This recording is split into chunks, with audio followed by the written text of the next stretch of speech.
Yes students, बच्चों की demand पे हमने 7 चैप्टर के न्यूमेरिकल स्टार्ट किए थे। उसकी हमने एक वीडियो अपलोड कर दी है जिसके अंदर हमने 7 एग्जाम्पल को अच्छे से कवर किया है।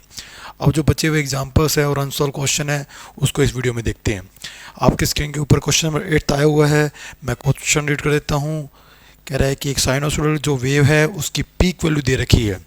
हर बार आपको मैं हमेशा कहता हूँ कि जब तक अगला नहीं बोलेगा तब तक हमारे को वो नहीं लेट करना है कि वो पीक वो आरएमएस वैल्यू है या नहीं है। अब जिसने बोल दिया कि ये जो वैल्यू है, मैं आपको खुद कह रहा हूँ कि ये पीक वैल्यू है। तो स्टूडेंट्स, अगर वो पीक वैल्यू है इसका मतलब ये वैल्यू जो बनेगी वो हमारी V0 की बनेगी। अब हमें VRMS फाइंड करना पड़ेगा। अब हमें यहाँ से VRMS फाइंड करना पड़ेगा। हमारे को V0 दे रखा है 283। अगर इसी तरह दिया होता कि वोल्टेज 283 है तो हमारे लिए ये वैल्यू आरएमएस की होती। अब उसने खुद ने बोल दिया कि ये पीक वैल्यू है तो हम इसको V0 लेट करेंगे। और हमें पता है VRMS जो होता है वो क्या होता है, V0/√2। तो यहाँ से जो VRMS की वैल्यू आएगी वो आएगी 283/√2। तो इसके बाद अगर हमारे को कहीं पे VRMS वैल्यू पुट करनी होगी तो हम ये 283/√2 पुट कर देंगे। फ्रीक्वेंसी आपको दे रखी है स्टूडेंट्स, क्वेश्चन में रीड कर लें कि फ्रीक्वेंसी जो है वो है आपकी 50 हर्ट्ज़। फ्रीक्वेंसी जो आपको दे रखी है वो आपको दे रखी है 50 हर्ट्ज़। उसके बाद ये कह रहा है कि पूरा सर्किट LCR है, यानी इसके अंदर R भी लगा हुआ है, L भी लगा हुआ है और C भी लगा हुआ है। तो ये पूरा सोर्स जो है वो R, L, C तीनों का मिक्सअप है जिसकी फ्रीक्वेंसी उसने ऑलरेडी दे रखी है। और इसकी हमने RMS वैल्यू कैलकुलेट कर ली है, वो आ गई 283/√2। हमें निकालना क्या स्टूडेंट्स, ये R की वैल्यू भी दे रहा है, L की भी दे रहा है, C की भी दे रहा है। तो इसने जो वैल्यू दी है वो L की दी है स्टूडेंट्स और C की दी है, जबकि हमें चाहिए होगा XL और XC। तो क्योंकि नॉर्मल सी बात है कि LCR का क्वेश्चन है तो हमें मान लो इम्पीडेंस निकालना है। तो आपको याद होगा इम्पीडेंस क्या होता है, मैंने आपको कहा था कि अगर प्योर R हो तो R होता है, अगर L हो यानी कोयल सिस्टम हो तो वहाँ XL होता है, C सिस्टम हो तो वहाँ XC होता है। अगर कोई भी दो मिक्स हो जाए तब उस केस में जो रेजिस्टेंस होता है उसको बोलते हैं Z। इसका नाम होता है इम्पीडेंस। तो इट मीन्स ये तीनों का मिक्सअप है तो यहाँ भी वो Z ही बनेगा। अब Z का निकालने का जो फॉर्मूला है स्टूडेंट्स वो ये होता है Z=R²। अब XL XC में से जो भी ज़्यादा है, हमें नहीं पता कि XL ज़्यादा है कि XC ज़्यादा है, जो भी ज़्यादा होगा उसमें से दूसरा जो है माइनस हो जाएगा। ये फॉर्मूला हमारे Z का होता है। अब हमें पहले XL XC काउंट करना पड़ेगा क्योंकि इम्पीडेंस हमारे को कैलकुलेट करना है। तो अगर आपको याद होगा स्टूडेंट्स, XL की वैल्यू क्या होती है, ω/L। ओमेगा होता है 2πfl। अब मैं यहाँ वैल्यू पुट करता हूँ, पाई की वैल्यू 3.14 और फ्रीक्वेंसी मेरे को क्वेश्चन में गिवन है 50 और L मेरे को क्वेश्चन में गिवन है हेनरी होता है, क्योंकि मुझे याद है कि इंडक्टेंस की यूनिट हेनरी है। तो हेनरी में डाटा जहाँ भी होगा वो मेरा L होगा। 25.48 मिली होता है स्टूडेंट 10⁻⁻3। इस पूरे को अगर मैं सोल्व करूं तो स्टूडेंट्स आपके पास तो वही टाइम है, मैं को चाहता हूं कि वीडियो शॉर्ट बने ताकि आपका डाटा भी ज़्यादा कंज्यूम ना हो। तो मैं इसको डायरेक्ट मल्टीप्लाई कर लेता हूं कैलकुलेटर से। तो जो XL है उसकी वैल्यू आ रही है 8.02 के आसपास, तो मैं इसको लेट कर लेता हूँ 8 ओम। 8.02 ज़्यादा बड़ी वैल्यू नहीं है तो ये क्वेश्चन 8 से ही कर लेते हैं। तो अगर 8.5 होता या 8.2 होता फिर मैं इसको 8.2 लेता। ये 8.02 है तो ये इसको ऑलमोस्ट इक्वल कर सकते हैं हम। ऐसे ही अगर XC की बात करें 1/ωc, ओमेगा होता है 2πfc। जैसे मैं यहाँ वैल्यू पुट करूँगा, पाई की वैल्यू फिर 3.14, फ्रीक्वेंसी 50, कैपेसिटेंसी फैरड में होगी, वो है 796 माइक्रो। इस पूरे को सोल्व करेंगे, मैं कैलकुलेटर से कर देता हूँ स्टूडेंट्स ताकि आपका डाटा और टाइम दोनों बच जाए। इसको सोल्व करने से आपका आंसर आ रहा है 4.04 के आसपास। तो मैं इसको वापस वही राउंड ऑफ करके 4 लेट कर लेता हूँ। आज मेरे पास XL भी है, अब मेरे पास R भी है, मेरे पास XC भी है और ये भी पता लग चुका है कि XL जो है वो ज़्यादा है।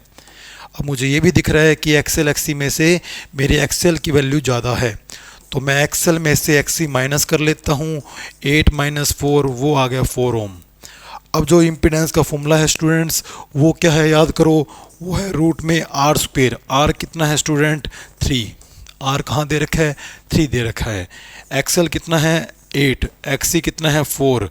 तो इस पूरे को सोल्व करेंगे स्टूडेंट्स, 3 के स्क्वायर 9, 8 में से 4 गया 4, 4 की स्क्वायर 16, ये बनेगा √25, मेरा आंसर आएगा 5 ओम। तो मैंने जो क्वेश्चन का फर्स्ट पॉइंट था कि इम्पीडेंस कैलकुलेट करो, वो मैंने कैलकुलेट कर लिया। अब हमें निकालना है इसके अंदर फेज डिफरेंस। स्टूडेंट्स देखते हैं फेज डिफरेंस कैसे आएगा।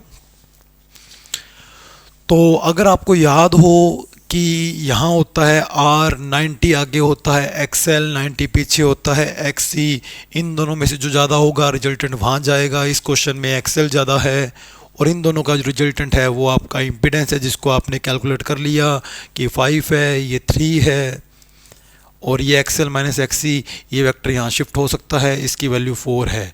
यही तो डिफरेंस था, फेज डिफरेंस। यही फाई जो है वोल्टेज और करंट का डिफरेंस है। तो मैं यहाँ से अगर tan फाई निकालूँ स्टूडेंट्स, तो tan फाई का फॉर्मूला इस ट्राइंगल के अकॉर्डिंग tan क्या होता है, परपेंडिकुलर अपॉन में बेस, लंब बटा आधार। तो एंगल के सामने जो है परपेंडिकुलर है, लंब है, वो 4 हो गया, बेस आपका 3 बन गया। अब मुझे ये सोचना पड़ेगा कि tan में किसकी वैल्यू 4/3 होती है।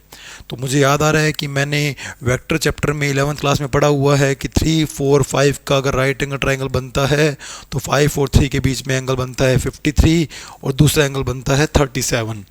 तो मैं यहाँ से अगर मैं निकालूँ कि मुझे परपेंडिकुलर की फॉर्म में 4 चाहिए, मुझे परपेंडिकुलर की फॉर्म में 4 चाहिए, तो इसके परपेंडिकुलर वो होता है जो एंगल के सामने होता है। इट मीन्स अगर मैं tan 53 कैलकुलेट करूँ तो परपेंडिकुलर अपॉन बेस वो आपका 4/3 आएगा। तो यानी tan 4/3 tan 53 की वैल्यू है, तो tan कंपेरिजन में कैंसिल हो गया और मेरा फेज डिफरेंस कितना आ गया स्टूडेंट्स, 53 डिग्री आ गया। तो मुझे एक तो फेज डिफरेंस भी कैलकुलेट करना था, वो भी मैंने कैलकुलेट कर लिया।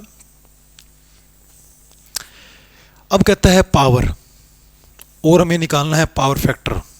तो मैं कहता हूँ अगर आपने फेज डिफरेंस निकाल रखा है तो पावर फैक्टर आपका इजीली आ जाएगा। कैसे, आपने इस टॉपिक के चैप्टर के अंदर पढ़ा हुआ है कि पावर फैक्टर होता है cos फाई। तो अब आपके पास दो तरीके हैं, क्योंकि आपने फाई की वैल्यू निकाल रखी है, फाई कितना आया है 53, आप डायरेक्ट cos 53 निकाल सकते हो और ट्राइंगल आपका बना हुआ है। अब आपको बस ये सोचना है कि cos 53 कैसे निकालें। तो आपका 53 आपका एंगल बनेगा और cos होता है बेस अपॉन हाइपोटेनियस, ये आपका परपेंडिकुलर बनेगा, तो ये आपका बेस बनेगा और ये आपका 90 के सामने हाइपोटेनियस पड़ा है। तो cos 53 आपका आ रहा है 3/5, कोस होता है बेस अपॉन में हाइपोटेनियस, आधार बटा में कर्ण। तो ट्राइंगल के अकॉर्डिंग वो हमारा बन रहा है 3/5।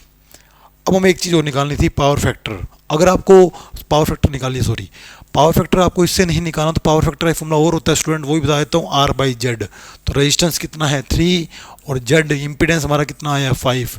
तो वहाँ से भी आप पावर फैक्टर निकाल सकते हो। इस बहाने आपको पता लग गया कि पावर फैक्टर AC करंट में दो तरीक़ों से निकलता है, एक तो cos फाई से और एक निकलता है R/Z से। अब इसके अलावा अगर आपको एक चीज़ और निकालनी थी, क्या निकालनी थी स्टूडेंट्स, कह रहे हैं कि आप क्या इस पूरे सर्किट की पावर निकाल सकते हो क्या। अब स्टूडेंट्स पावर का फॉर्मूला हमारे पास होता है VRMS IRMS cos फाई। तो आपके पास तीनों की वैल्यू पड़ी है स्टूडेंट्स, आपके पास VRMS भी है, IRMS भी है और cos फाई भी है। यहाँ से पावर निकाल सकते हो। हमारे पास पीक वैल्यू थी और इस हमने RMS पहले से निकाल रखी थी, हमें बेनिफिट हो गया। अब स्टूडेंट्स I हमने नहीं निकाला, तो I हम कैसे निकालेंगे, अभी निकाल लेते हैं। V इज इक्वल क्या होता है IR। अब यहाँ पर अगर मैं VRMS ले रहा हूँ तो यहाँ पर जो आएगा IRMS आएगा, और मैं ZR की जगह मैं पूरे सोर्स का, पूरे सर्किट का रेजिस्टेंस लूँगा, वो कितना है Z है। तो यहाँ से IRMS बनेगा स्टूडेंट्स VRMS/Z, और VRMS कितना है 283, तो पीक वैल्यू है, डिवाइड बाय √2, और Z हमारा कितना है 5 है। तो आपका जो करंट बनेगा वो बनेगा 283 डिवाइड बाई 5√2, और cos फाई आपका पहले से निकला हुआ है 3/5। इस पूरे को अगर आप सोल्व करोगे, जैसे √2 × √2 बन जाएगा, 5 × 5 25 बन जाएगा। इस पूरे को अगर आप सोल्व करोगे कैलकुलेटर से, मैं आपका टाइम बचा देता हूँ, इस पूरे का आपका स्टूडेंट आंसर आएगा कितना 4805.3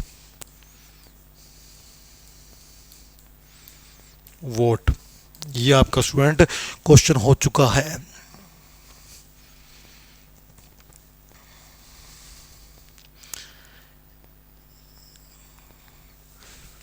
देखते हैं स्टूडेंट आगे।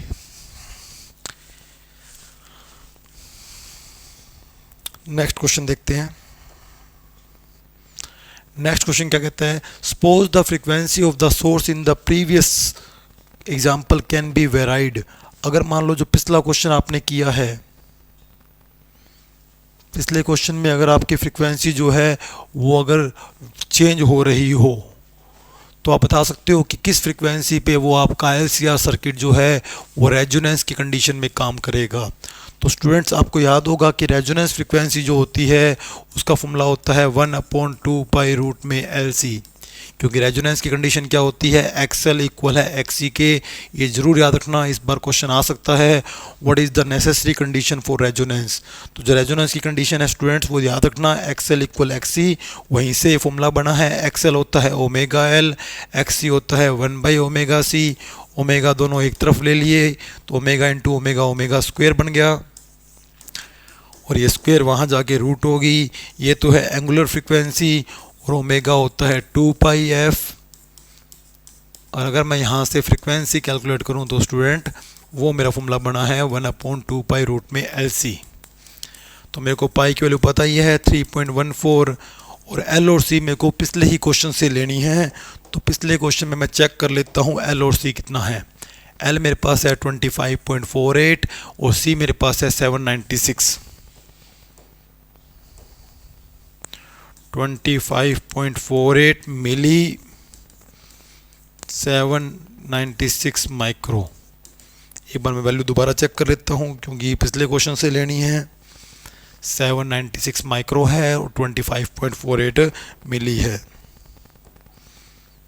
ये स्टूडेंट्स सारी वैल्यू हमने सही रखी है। अब आप इसको पहले मल्टीप्लाई करके, रूट करके, फिर सारे को मल्टीप्लाई करके डिवाइड करोगे, वो आपकी फ्रीक्वेंसी स्टूडेंट मैं कैलकुलेटर से कर देता हूँ ताकि आपका डाटा और टाइम दोनों कंज्यूम ज़्यादा ना हो। तो यहाँ से अगर आप सोल्व करोगे तो स्टूडेंट आपकी फ्रीक्वेंसी आएगी 35.35। तो इसका मतलब ये है कि वो सर्किट जो पिछली बार 50 हर्ट्ज पे कर रहा था, अगर वहाँ 50 हर्ट्ज ना दी होती फ्रीक्वेंसी, उसको 35.35 पे चलाया होता, तो ये एल और आर दोनों काम ही नहीं करते। तो पूरा सर्किट किसकी तरह काम करता, सिर्फ और सिर्फ रेजिस्टेंस की तरह काम करता। तब ये एल और आर दोनों कैंसिल हो जाते, तब आपका जेड जो है वो आर के इक्वल आता, तब आपकी रेजिस्टेंस की वैल्यू कम होती, करंट मैक्सिमम होता।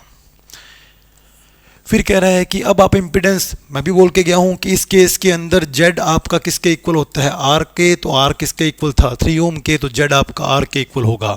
अब करंट क्या होगी, अब आई इज इक्वल होगा वी बाई जेड, और जेड हो गया आर, और वो अगर आप आर एम एस निकाल रहे हो तो यहाँ पे आर एम एस पुट करना पड़ेगा, और वो आपकी वैल्यू थी 283 डिवाइड बाई √2, और जेड आपका आर हो गया, वो आपका 3 हो गया। ये आपकी करंट होगी, तो ये आपकी एम्पियर में आएगी। करंट भी कैलकुलेट कर ली। अब पावर कितनी होगी रेजोनेंस के केस में, वहाँ पावर के फॉर्मूले में अगर आपको याद हो स्टूडेंट, VRMS IRMS कोस फाई आया था, क्योंकि तब वहाँ डिफरेंस था। अब ये पूरा सर्किट आर की तरह काम कर रहा है, और प्योर आर के लिए जो डिफरेंस होता है वोल्टेज करंट में वो 0 होता है, और कोस 0 1 बनेगा। तो जो वोल्टेज की वैल्यू है RMS और जो करंट की वैल्यू है RMS, बस उन दोनों का मल्टीप्लाई आपका पावर बन जाएगा। और वोल्टेज आपकी है 283 डिवाइड बाई √2, और करंट आपकी अभी आपने निकाली है वो कितनी आई है, 283 डिवाइड बाई √2 इंटू 3। यहाँ से जो पावर आएगी वो वोट में आपका इस रेजोनेंस की कंडीशन में क्या हो जाएगी, पावर हो जाएगी। ये आपका क्वेश्चन नंबर 9 भी हो गया। लास्ट एग्जाम्पल है 10th, वो देखते हैं स्टूडेंट। 10th कह रहा है कि at an airport a person is made to walk through the doorway of a metal detector for security reason. आपने देखा भी होगा कि जब आप किसी ऐसे रेलवे स्टेशन पे या एयरपोर्ट पे जाते हो तो वहाँ एक गेट होता है, उसमें से हमें पास होना पड़ता है। अगर कोई हमारे पास मेटल की चीज़ है तो वो कितना साउंड क्रिएट कर देती है, वो कैसे क्रिएट करती है, किस प्रिंसिपल पे काम करती है, ये एक्चुअली में काम करती है स्टूडेंट्स रेजोनेंस के केस में। वहाँ जो पूरा सर्किट होता है वो रेजोनेंस पे जुड़ा होता है। आपको पता है रेजोनेंस क्या होता है, अभी मैंने लिखवाया था, क्वेश्चन भी किया है। जब एक्सएल इक्वल है एक्ससी के, उस केस में जेड आपके आर के इक्वल हो जाता है, तब आपका पूरा सर्किट जो है वो सिर्फ एक प्योर आर की तरह काम करता है। और आप में अगर उसमें से कोई मेटल की चीज़ अगर लेके गए हो तो वो मेटल में से फ्रिक्वेंसी आपस में कहते ना कि इंसिडेंट होके रिफ्लेक्ट होके वापस उनके साथ क्या हो जाती है, सुपरपोजिशन हो जाती है, जिससे वो फ्रिक्वेंसी रेजोनेंस के केस से बिगड़ जाती है। जैसे हमने वही क्वेश्चन अभी किया था थोड़ी देर पहले, तब फ्रिक्वेंसी 50 थी, रेजोनेंस के केस में वो 35 थी। तो अगर आपने मेटल की चीज़ ले गए तो वो यहाँ से फ्रिक्वेंसी वापस जाके उस 35 के साथ सुपरपोजिशन करवा के वो 35 से जैसे ही कम ज़्यादा हो जाएगी तो वो पूरा सर्किट रेजोनेंस से चेंज हो जाएगा, और रेजोनेंस से चेंज होते ही वो सर्किट क्या करेगा, अब वो उसके अंदर एल सी आर तीनों वर्क करेंगे, तो पूरा सर्किट जो है वो अब एल सी आर बन जाएगा। तब वो क्या करेगा, एक साउंड क्रिएट करेगा। इसका मतलब है वो सारा काम उस टाइम रेजोनेंस पे होता है, और जैसे ही आपने उसके साथ रेजोनेंस सिचुएशन चेंज कर दी वो सर्किट पूरा चेंज हो जाएगा, फिर वो साउंड आती है। इस तरह वो मेटल डिटेक्टर वाले जो ऑपरेटर्स है वो काम करते हैं। और जो नेक्स्ट वीडियो आएगी उसके अंदर हम इसके अनसोल्व क्वेश्चन को कवर अप करेंगे स्टूडेंट्स।